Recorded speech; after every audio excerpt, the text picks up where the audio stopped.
In this video, I'll show you how to enhance video quality. So I'm going to open up my YouTube Studio. So this is an example of one of my video. So if you look right here, you can see it has the three quality: standard version, HD version, and 4K version.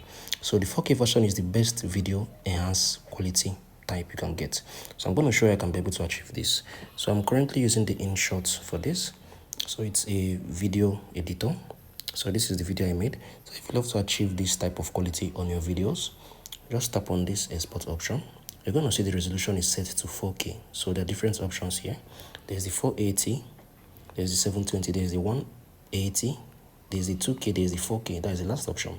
So make the frame rate to be 60 as well. So there's from 24 to 60. Okay, then the format should be MP4. So this is how I can basically achieve this. So try this out on your video. You're going to get a video enhancement quality of 4K. So this is one of my video, and you can see it right here. The quality is 4K. So if you found this video helpful, please make sure you like, share, and subscribe. Try this out. It's going to work out perfectly well for you.